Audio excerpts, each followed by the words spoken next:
That's what it was,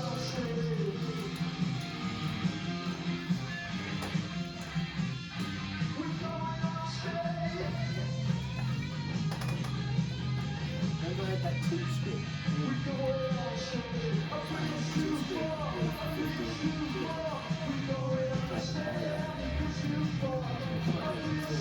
Now with a small chord. Did you play this one? It's a tad slower.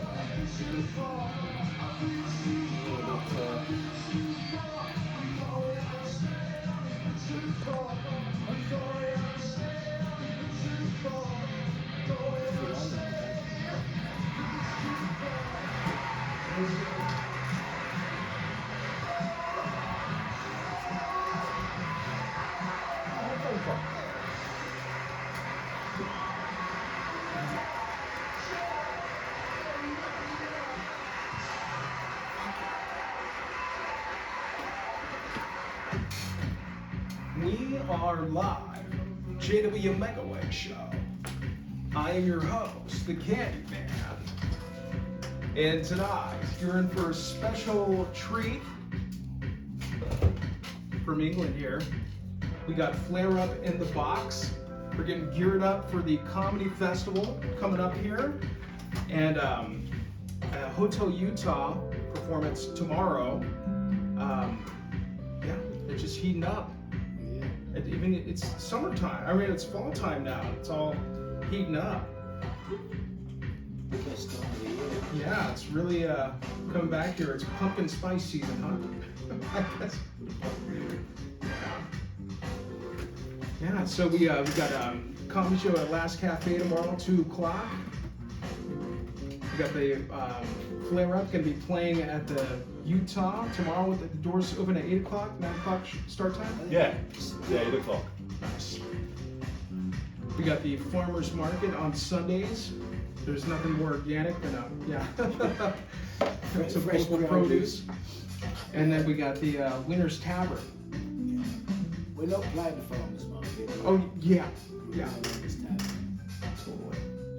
Great. Yeah, so your guys' band show performance was freaking incredible. I was dreaming Oh, about thank it you. last night. Thank you. Yeah, it was incredible for us as well, wasn't it? Really, something very different. Yeah. Yeah. It was weird. I was worried about it all week, but then as soon as I got out there and played the guitar, I was like, oh, this is fine. This is going to be great. Sunk Lightning, that is my Candyman theme. And sitting back in the box right with the trio right here. It's awesome. Thanks for coming on the show. No, thanks. You're very welcome. Yeah. Thank you. Yeah. Glad to be here. So you came all the way out from the UK, you said Welsh? Well, I'm Kevin. This is Kevin. Yeah, we got Yeah. Kevin right here. We got the guitar player Yeah. right here on the mic. We have Andy, the vocalist, and we have Rick on the drums right here. We got the whole.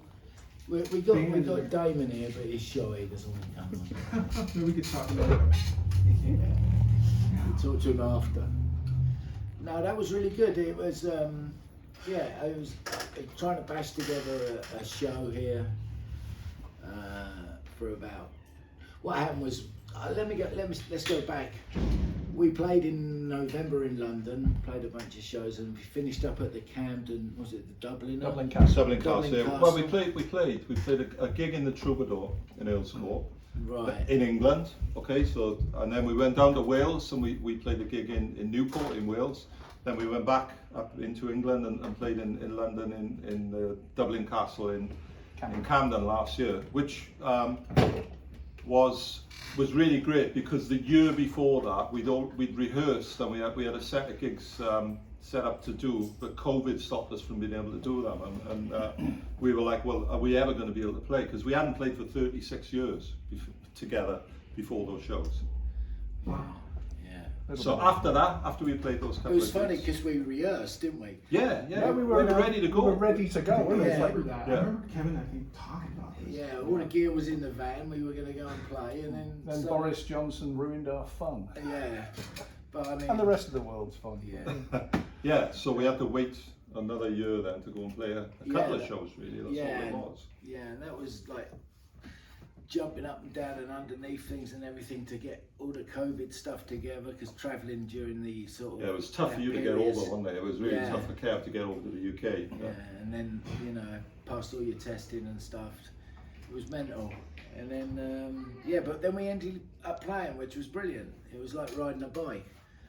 And so we did the Troubadour, didn't we? Then we did Troubadour. We did the pit in McCann's in Newport. Yeah. And then we did the Dublin Castle in Camden. That's right. I remember the pit being really good, because that's Newport is in Wales, and we got to say that, because we get called an English band, but two of the guys in this band at the moment, particularly, are from Wales. We sort of not English, but the original Flare Up were a London band, so people get a little bit confused about it. It's no big deal either. But playing the pit in Newport just after the Welsh had won the rugby was quite a good laugh. Yeah. You can't do any wrong then, you know what I mean? Everybody's happy. Yeah. So so now we're here, and we they came in flew in Monday, didn't you? Last Monday, wasn't it? Yeah. And we did. How long of a flight is that? This what was it? From London, 10 and a half. A little bit more. I got it 10 and a half. Yeah. I thought it'd be more. No, it's 10 and a half. I got direct, but Rick and Damon. Yeah, we drew the short straw. We had to go to Portland and change and get down there, and so it was about a 14-hour stint by the time we actually got into San Francisco. I think by Bring it here, or No, it's all here. so we had to Rent a drum kit, rent an amp. Yeah, it makes life much easier. a couple of hours in the rehearsal studios then on Tuesday, didn't we? Yeah, Tuesday. And then we just went and played the band shell, which was amazing really, on Wednesday. that was one of my favorite band shells. Yeah. And I mean, with it being a little darker too. Yeah, the lights The are lights were great as well. awesome. Yeah, That's the psychedelic wheel at the end. I was getting mesmerised by it. There's one point I was actually really rocking out in the middle of a song, and I went, "This is really trippy." I'm looking at a big rotating neon wheel, which you don't normally find in a nightclub. No, but you don't really. It was so surreal. And then the fog came in, and it was just a hazy kind of thing, like a alien light show going on. It was bizarre. Yeah, it was cool. There was a nice energy, and most of the people that were there, I think, came down to see us, which was really nice. Bless you for coming. And that was nice. That was nice as well. Thank you. And the two little boys there, Carl and Jet, with their guitars. They were walking around with those wireless guitars. They were actually playing. Kev was just miming the whole time. Yeah. I was watching the videos from it actually this morning, and they're more dynamic than us. They're proper rock stars. They're gonna be proper rock stars. Yeah. Let's get them in. Yeah. He was fun. I mean, he's just all about the guitar. Yeah. Or he had a ukulele, I think. I've seen him around town. Yeah, he's always over at the farmers market. When I was over at when we came out of COVID, well, we were in COVID. That was like the only gig in town, as you know. I used to come over and play, and so it would be like you couldn't sing, and I couldn't get any bands to play it because they couldn't sing or they didn't want to catch COVID, and they wouldn't allow horns. So we would just play 4-hour sets, just jamming, and those kids would always show up, and I let them hit the guitar and stuff, and now they can't get enough of it. They're like converted. You got to know the parents and everything. They're really nice people. They just come here as well. They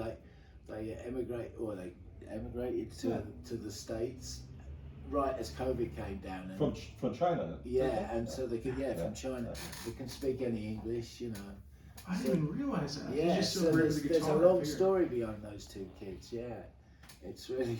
that farmer's market thing was great. I mean, I don't know how things were in your part of the world where you were at for COVID. Well, but the farmer's market, there was no other place to play. That was the only place you could play. Yeah. Yeah, Kev was telling us that sort of kept going because it was outdoor and things were able to do that. So that's Sunset Mercantile. Yeah, it was great that the community kept that together. I've run into a lot of natives in that particular part of town that had said that was one of the best things that's happened in their community. Yeah, for sure.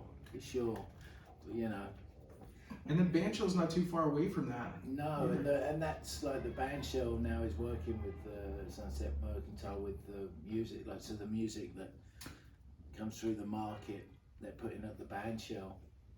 It's funny, I had a lady say to me the other day, she says, oh, I want to, she knows I book at the market and the Bandshell, she says, I wonder if I get a gig. So I said, yeah, and I got her in at the market, and she goes, oh, we're not really a market band. I said, well, I can't put you, my whole remit is we're putting on bands that play at the market, farmers market. So if people out there want to play the Bandshell, come and play the farmers market. Yeah. Anyway. Yeah. See if you're any good. Yeah. Basically. Yeah. We got Flare Up. Anyone just tuning in, we got Flare Up here in the box. Here from some folks from another part of the world. Yeah. You just played the Bandshell on Wednesday. That's such a great thing that's happening. Those farmers markets, that's great that Bandshell is working with Sunset and Mercantile. Yeah. And I myself have played. It's incredible. Yeah. It's so cool. I mean, you get people there going and shopping for their produce and Yeah. walking by and you're just like belting it out. Yeah, they don't care what music's there as long as somebody's having a good time. Yeah, it's good. It's cool. So your rehearsal spot is not too far from here. Yeah, through Jeff Herrera, who's the drummer in my lot. He told me about, he has a friend down there in a room. So I think is it called Secret Studios? Secret Studios, yeah. Caesar Shadows. Yeah, so we needed to You do. just gave the secret away. Yeah. Yeah. Well, I haven't given it away really because Not it's so so secret. Secret I mean, it's Studios. just called Secret Studios. But we were able to walk from there up to here, which is great. Yeah. And we needed we were going a bit stir Yeah, we're crazy, English. so we needed a little bit of a break. I feel like right now and you radio, Treacherous. I feel like we've just become part of their intermission from your band practice. You have Because really. we're so close. You That's have. pretty neat. And that was great walking in here and you play like live stuff of ours from like 1986. I think that what you play, that's a That was live recorded album then? from 1986. So it's great just to hear that as well. And it's our songs, but it's sort of really different to probably the way we sound now. But brilliant to hear it. That sounds great. That was a lot. Yeah, no, it's That was you on the brilliant. drums as well? Yeah, I was Gosh, back that's there. so cool. I'm glad that we have that whole live album. That's a great back. album. It's a great Yeah. album. It's really, I was having a little, I usually don't talk about my age on the air. But You're young. I was thinking about it, you know, because this I was know. recorded in '86, Yeah. and I don't know what day it was recorded. Same day you were conceived, I reckon. Could have been. Same day he was born. What? I was what- born December 3rd, '86. December 3rd, that's Wasn't this So, like do you know, August, September? I should remember the date of it, but I think it's I April. can't at the moment. I was definitely like, my mom was pregnant. It was Yeah, when that in the This is summer. It was definitely in the summer because Yeah, it was. it was recorded in a town in England called Folkestone, which is a seaside town. And it was nice when we were there. I remember that. Yeah, it was I remember cool. sitting outside and thinking, "Oh, this is cool," because we were supporting Gary Glitter. Whoops. At that time. Which, well, at that time, none of that stuff. And he's still brilliant. His music is still brilliant. I don't think Americans know Yeah. Gary Glitter, but to That's cool, explain though. Gary Glitter, his rock and roll was played at all sporting events all the way through the 70s and 80s. Yeah, he's brilliant. You know, rock and roll part 1 and part 2.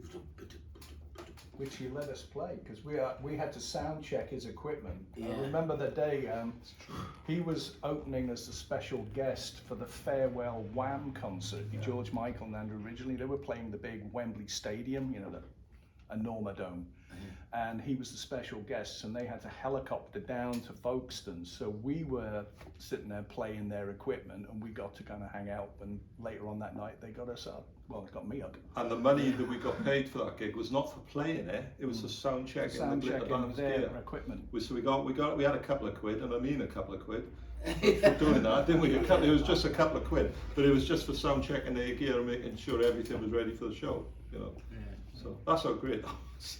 But now you can't talk about Gary Glitter. No, Don't Google him. Is he like a Sid Vicious? Oh, nothing like You nothing. so like don't Sid want to Vicious. go there. No. Look him up later. Moving I don't want on. to go into it. Yeah, moving on. Moving on. We supported lots of other good bands in the 80s. What sports are big over there? Rugby. Rugby. Rugby union. Yeah. In Wales. In Wales. In Wales. We're more soccer. And based. soccer. And football's the biggest sport. Soccer's fun. He's a big Liverpool fan, so people know Liverpool. He's from Liverpool, that's why he's got that one. Just like the Beatles, huh? That's where I came from.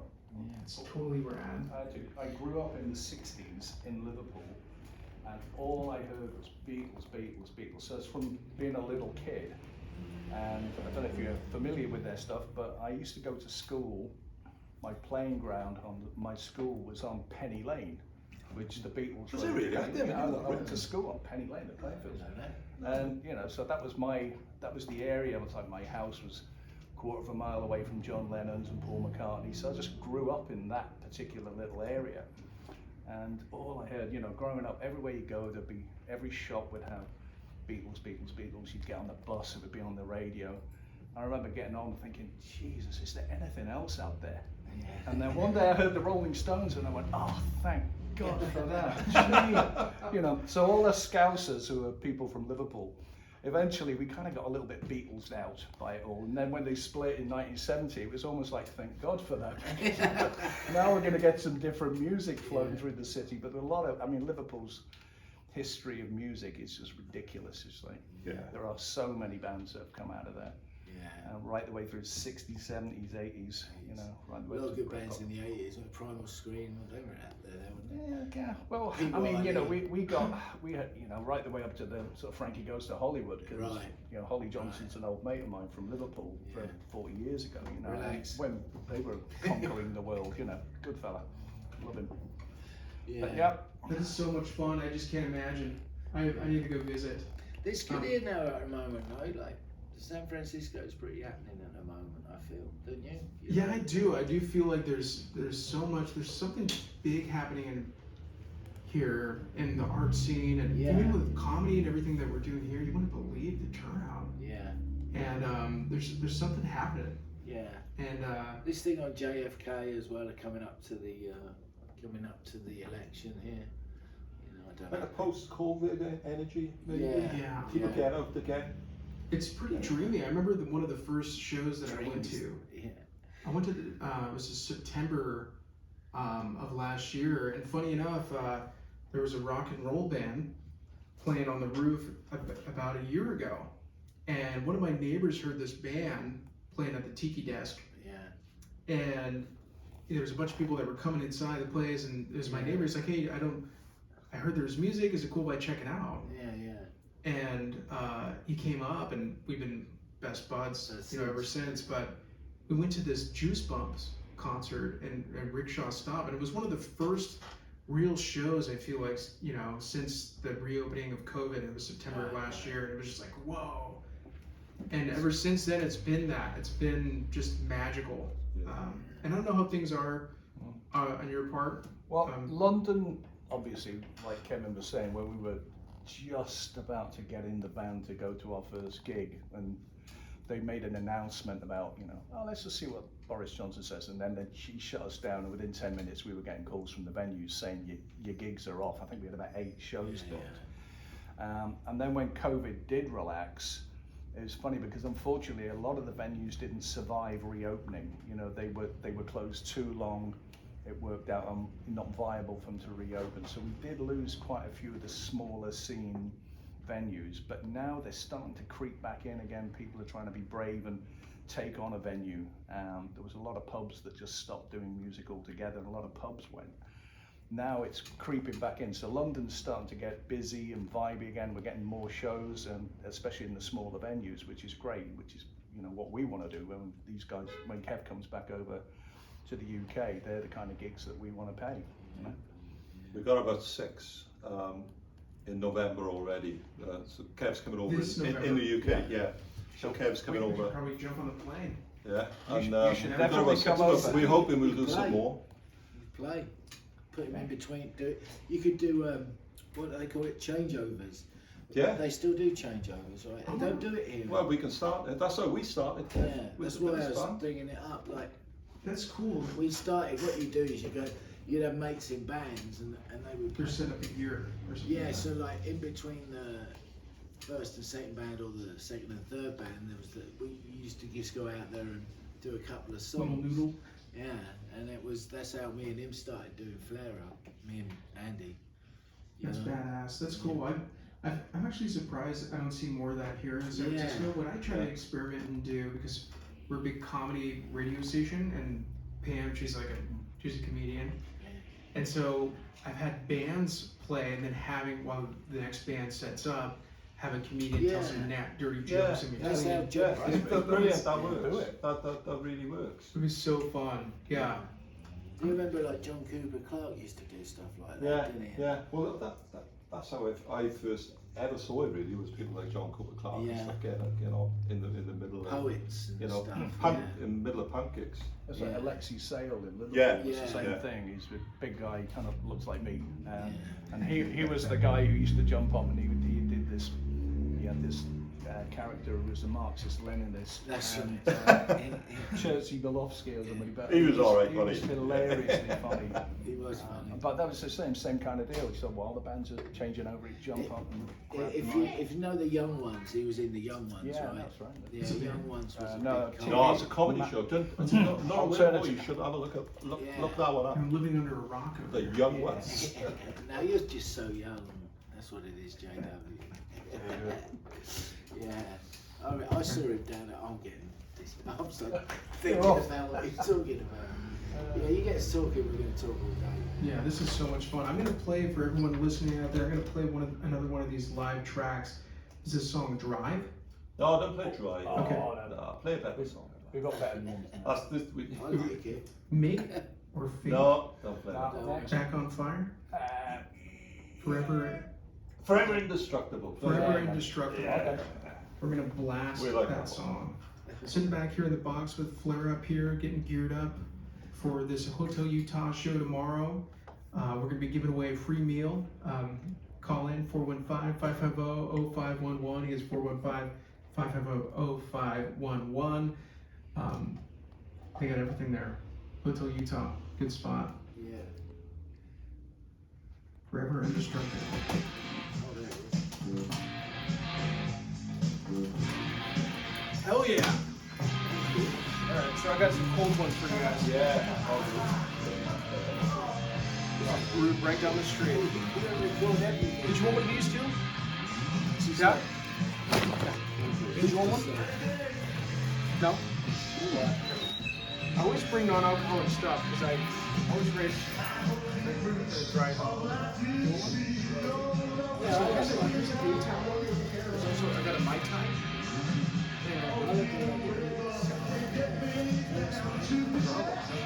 This is actually, this sounds great. Yeah, the only reason I said don't play the other because you're not playing some of those songs at the moment, you know, so. Tomorrow. I can't wait. How this worked out?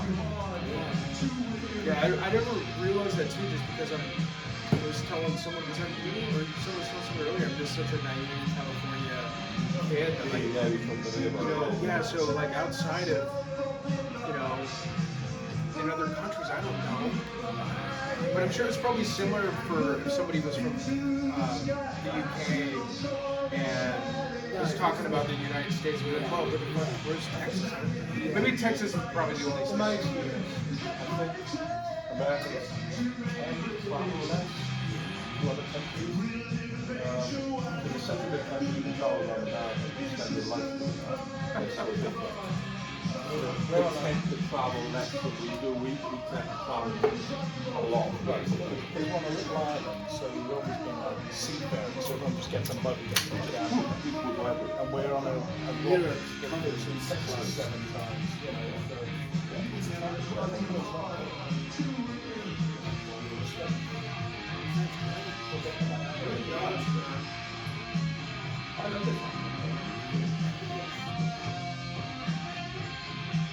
This is really posthumous.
It's going into the next track right now.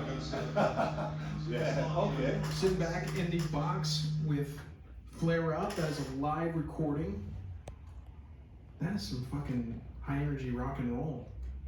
Cheers. It was That's a fun. bit, I can't yeah. imagine if I was at that show. I really like that you have it recorded live because it has that extra presence about it. We were just really lucky with that gig because it was a radio station putting out Gary Glitter show who was playing after us live, and they recorded us and stuck us out as well. So it was just that ended up on the tape, and it was released by Derailed Records then posthumously, a few years after it. So we're just really lucky. We didn't get, the thing is, I think we would have liked to have mixed it and probably done some more work on it, but actually listening to it all these years after, it's fucking great. I got no problem with it at all. No problem with it. Captures the moment. Yeah. The thing is, when we were back in the day when we were playing a lot, we never really wanted to record, did we? We were just more concerned about. No, we're a live band. We couldn't be asked to record at all. Yeah. Really, could we? No, and so like people record the gigs. That was how they got the music, sort of thing. We didn't actually put anything out. Just told them where we were playing, and they brought along their recorders. They recorded on cassettes and So there's swapped lots it of between It's themselves. analog. Yeah. Yeah, on tape. And what's really cool now is when we went, I noticed this when we played back in England last time, there were people there that were there first time round and they knew the songs, which was like brilliant. A couple of sing-alongs, which is Yeah. always nice. It's like, hey, It was like, oh, that's good.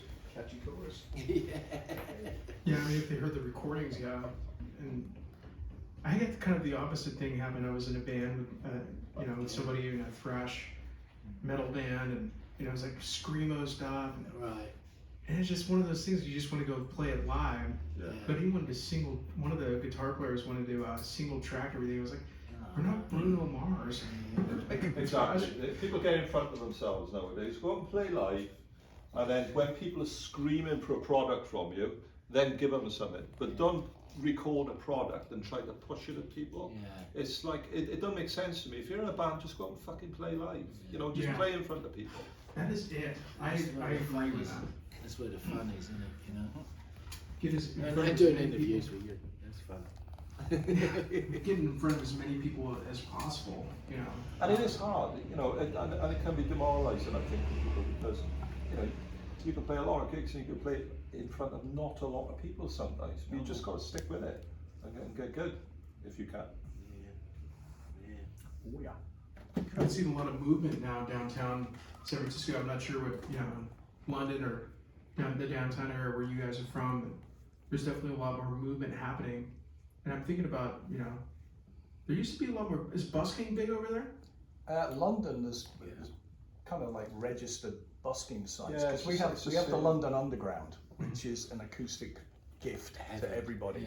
So we have all sorts from like one guy playing his guitar to I saw an amazing string quartet down there in sort of Knightsbridge, the posh part of London.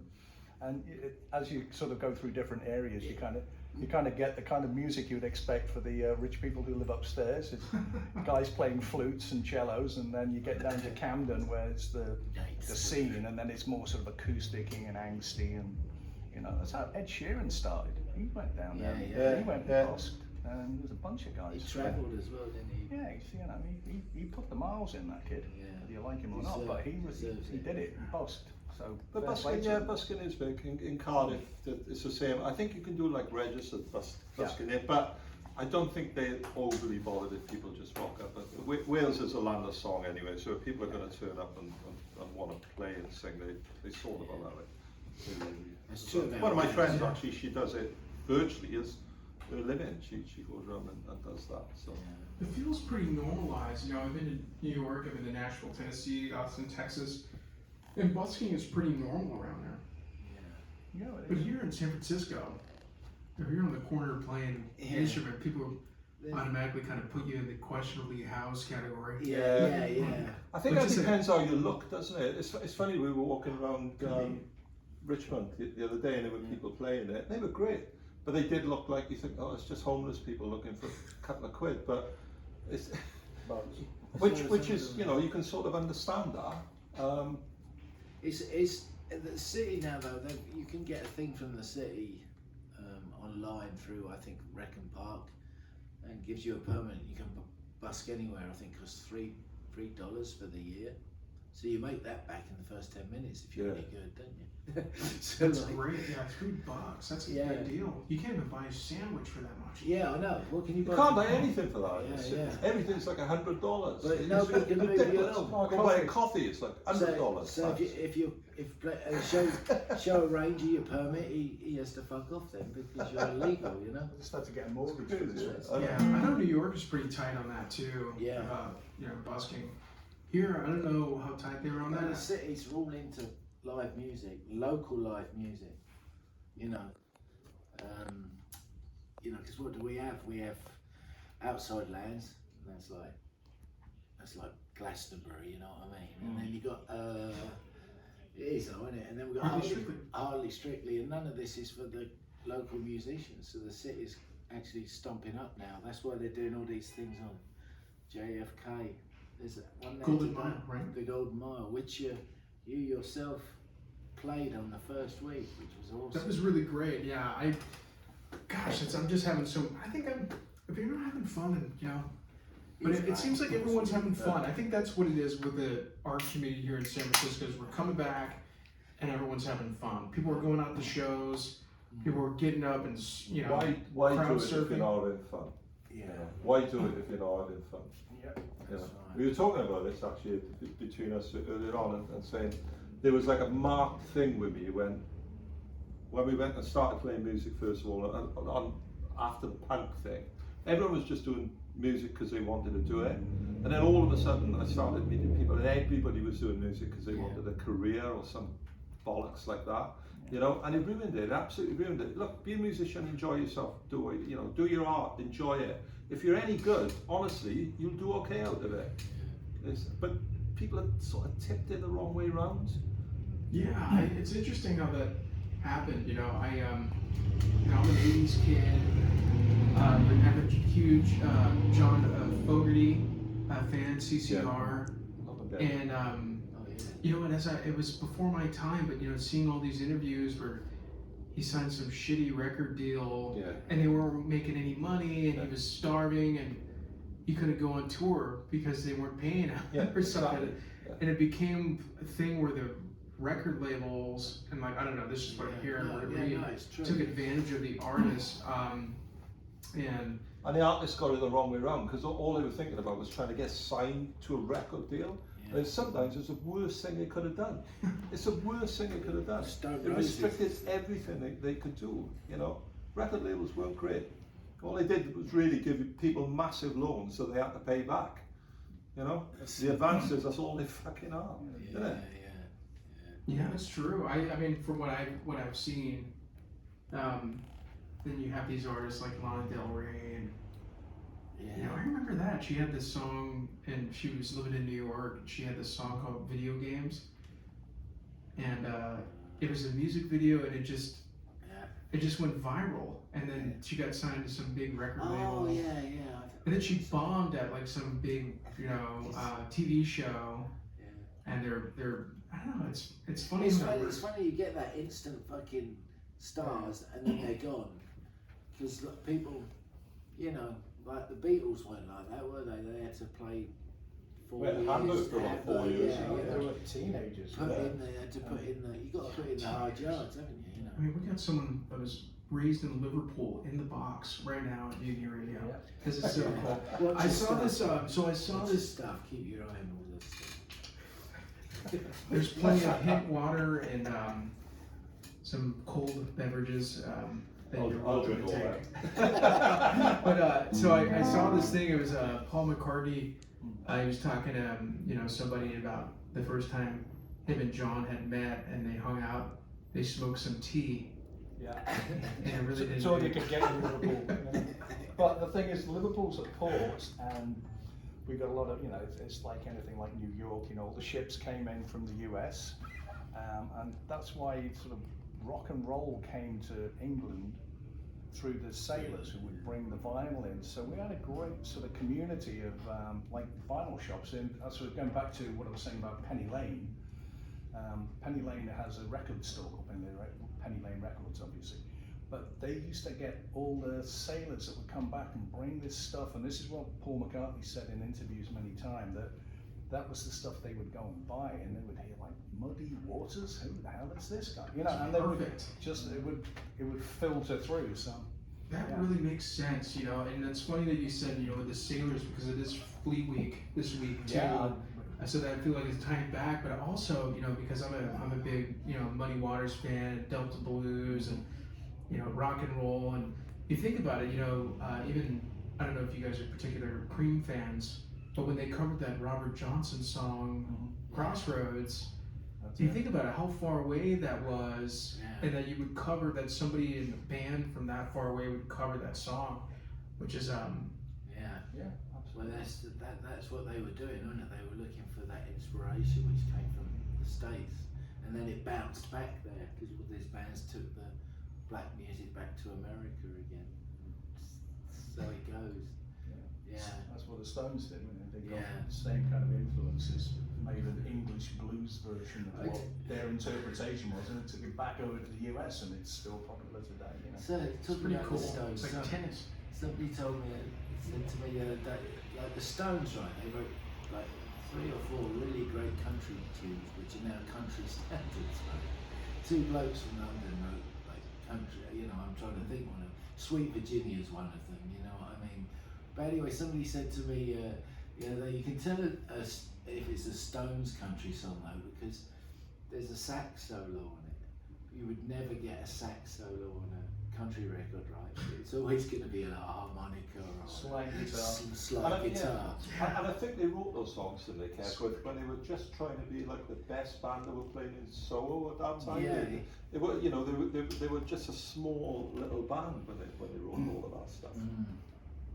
Yeah, I mean, Fantastic. the way where I live in London is in Chelsea, and on our road, this road called King's Road, it's a really famous street, and that's where the Stones used to live, and the 4 of them used to live in a 1-bedroom apartment, and they used to rehearse where they would have one amplifier that used to have 2 guitars plugged into it and a microphone. And all 3 of them came out of one little Vox AC30 amplifier. But what they had to do was, because they had Bill Wyman on bass and they had Brian and Keith, it's like, okay, well, we're going to have to we'll put the bass in this time, and we'll take Keith out, and he'll have to play on an acoustic guitar, because there was only 3 inputs in this amp. There was 4 of them, so they used to have them, you know, Charlie used to sit there playing sticks on a cardboard box. So that's how this stand. That's a place called Edith Grove, which is right corner of King's Road. And you know, this became the home of, this is where punk kicked in for England. It was the Sex Pistols and all that stuff. That's where the King's Road punks kind of grew up, if you like. And they used to be around there. But it really was, it was back in the day, it was Stones. Clapton is one of my neighbours. I see him every day walking around and meet him in the noodle bar. He's still very around. And Did he have his mask on? don't go there. No, he didn't, funny enough. No, he's shooting up with something else. Yeah, and yeah, you know, I know exactly. It made, don't get me started. yeah. But getting back to the fun part, which was punk. You know, it's great. There was a bunch of pubs along there, which now, unfortunately, it's gone the way of many places in London. It's got totally gentrified, and you know, so now it's all big label, big brand shops. But within sort of a quarter of a mile, you had, you know, you'd have the Pistols playing, the Damned, the Clash, you know, all these bands playing in a 500-yard stretch of 3 different pubs, and it was, you know, that was where that scene developed.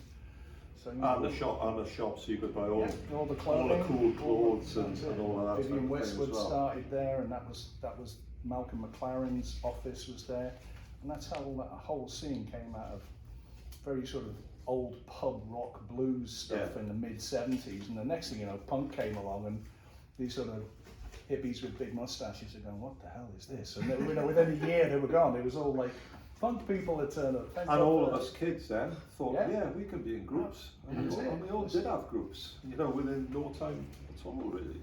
You know, all us teenagers. Such a trip. Yeah. Memory lane. So, I mean, it's interesting, you know, you talk about the punk and the mutation of rock and roll and how it became that, and I mean, the Sex Pistols and the Ramones and the Clash and all this stuff that, you know, maybe they were just some, you know, some people like these other bands that are playing at the Hotel Utah tomorrow, you know? You know what I mean? It's just like, you're just some other... We got, tomorrow we've got Revolution, right? Revolution, we're playing with Revolution. They played with us. Oh, they're playing like tomorrow too? Yeah, they are. They Holy played tomorrow. shit. They played with us at the band shop. I thought they were They're great. playing the Utah tomorrow as well? Yeah. I just didn't even know that. And the Bunkermen. And the Bunkermen have someone's birthday in the Bunkermen, so they reckon they've sold it out on their own, so that'll be good. Less pressure. Yeah, wow. And then on Sunday we're gonna play down at Winter's Tavern. I think we're playing with a band called Skin Effect, and I think they go on about 4:30, and we'll go on after them. I don't know, about 5, I guess. 5:36. It's amazing how close that is, and I went for the first time a couple months ago to Winter's Tavern. Have you guys been there yet? No, I've been to been Pacifica, but I haven't been to Winter's Tavern. There's something that's very homey there. Yeah. Or something, it just feels, it's got this really cool. Yeah, It's gonna be it's fun. like you're in the Midwest somewhere, isn't it? Really, it's like that. It feels that way. It feels that Pacifica has this kind of a small town kind of feel. Bikery kind of. It is a biker bar, isn't it? Yeah, it's Really cool. Yeah, cool man. I like that. Yeah, Biker bar. but it is. I think The it's yard there is great. Huh? The yard that they have on the back, what's it called? There's bands playing A garden, on a beer garden, or whatever. Yeah. I guess that would be the right thing to call it. I mean, it's a great place to sneak away Have a split. for a spliff or anything you smoke, or just to get some air. Yeah. It's just, I mean, that's a huge back patio area. It's Yeah, I played down there during COVID too. That's right, because they did it outside. Yeah. I had this band come through a year ago, and they were super loud. And he said that they got the cops called on them. Yeah, Winter's they haven't Tavern. said that that's right, Rick. You can't mic the kick drummer down there. or else Bollocks. No, I'll put a mic in it. no, the police come round. They check. Well, Seriously. It's great. Let's film it. Let's Yeah. get a police job. Let's mic up the kick drummers and get a Can we police get job. arrested? That'd be good. That'd be good for Put that in the It's video. worth it for the film. You just having some donuts and coffee ready for them when they get there. Yeah, there you go. You just got to put on the accent, then they go, "Oh, I'm English." 93rd generation English. I'm not from around here, mate. What are you on about, bud? It's so much fun. Don't call them wankers, right? Because they might know them. No.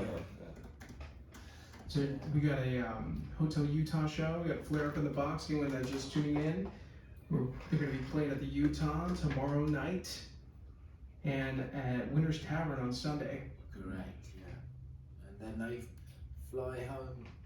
You going down to LA, Yeah, right? I'll do some work down in LA and come back. What kind of work are we talking about here? My work. I have a guitar store in London, so I'm picking up some guitars. The great and the good and the terrible of the rock and roll world. I'm taking them back to London. Are you you're flying with this one? No, well, we finish on Sunday night. Monday morning, Damon and I head down to LA, do a bunch of stuff, and then we've got to drive back up on the Saturday, get the flight on the Sunday, and get back to London for Monday. I love that drive. I actually do. But Well, I felt To LA. well, we're got to go I-5 to get there quick. But Yeah. we, if we got time, we'll go Route 1. I've done that before on a motorbike, which is kind of pretty cool. Was it? Yeah, I don't know what that would be like. I mean, I mean, riding a bike for that long. I wonder. I mean, I have no idea what that would be. Lots of stops. Believe me, your Yeah. ass is killing you after 2 hours. You know, you just, it's like you get to, sort of San Luis Obispo stop, and then you get Carmel, and you just got to hop your way up there. And eventually, you get to San Francisco. Who did you do it on a bike with? Because doesn't Billy does it, doesn't he? Yeah, it's fine, but I mean it's not an easy ride. Right. I mean that coast road, Yeah. as it comes up to Big Sur, you're looking down at the sea, and it's a very long way down, and you're like, please don't let me slip on a cattle grid. I mean, you know, so that's not going to end well. The other side, you fall into the rock, you know, that's fine, but when you're looking down, it's like, whoa. I think I know what you're talking about. Yeah, it's one bit, and there's a little bridge. It's There's very like Jack Kerouac down there. 2 lanes like that, which is there's never you never see 2-lane anything in America. It's always a good half a dozen 4 lanes. But there's one little stretch of this bridge going from canyon to canyon. It's very deep, and I did it with my eyes shut. It was that scary. It was like shit.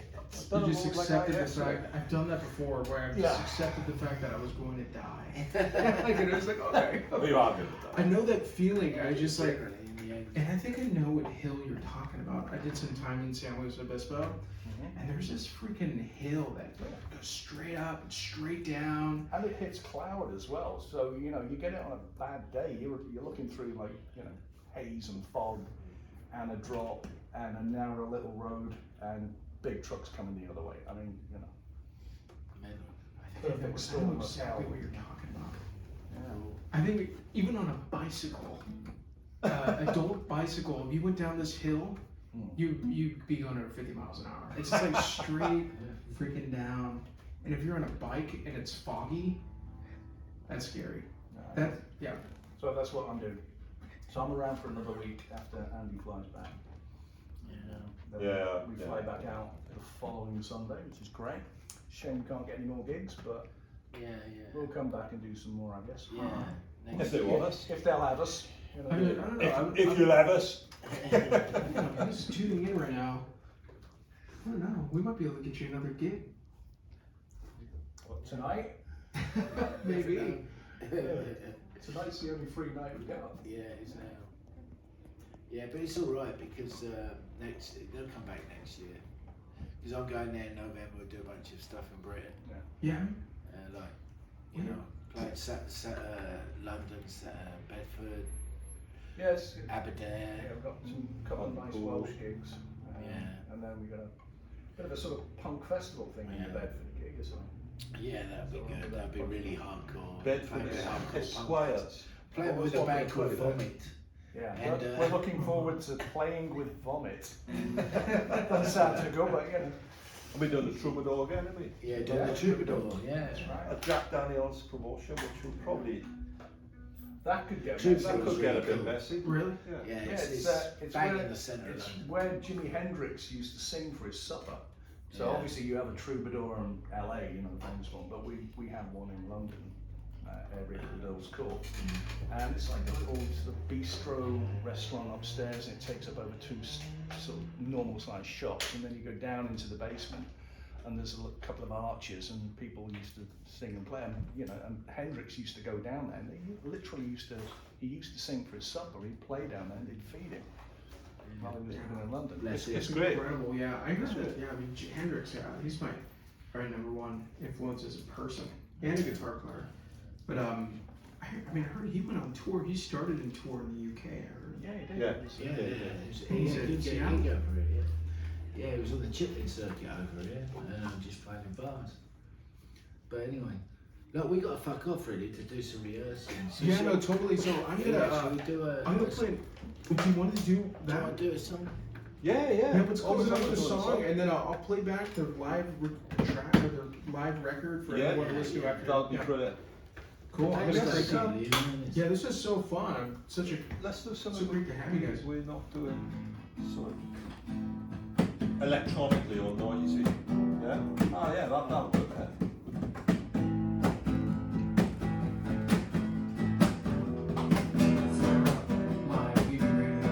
I must be a fool to think we can carry on this way when the lights are showing red. There's nothing else I can say. I'm tired of playing at this jigsaw, too many pieces. Head held high, see you walk off into the distance. This is some carry on. Carry on. Think I thought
nice short version of some karaoke. There we go. Which How's you that? might well see being played tomorrow. Wow. A little bit noisier than that. Hotel Utah tomorrow. And I think my earphones are actually dead. I don't know what's going on. We Do killed it. you hear the song in the background? Let me see. No. I can hear this though. 1, 2, 1, 2. Yeah, I can hear myself pretty well. Did we just break the radio station? Yeah, gosh, maybe you did. Sorry, That guys. could have been a thing. Whoops. Kev's gonna have to sit here and play guitar all day now just to fill your airtime up. Awesome, you guys. Well, thanks for coming on the show. We'll see you tomorrow at the Hotel Utah. Hey, thanks for And I'm having going to us. be playing back this live record for everyone else to enjoy until the comedy battle starts over here at 6 o'clock. Right on. Thanks for coming on. Thank you, man. Thank you very much. Are we off air Yeah, now? come and see us. Can we stop swearing? I mean, you can swear all you want. That was fun, man.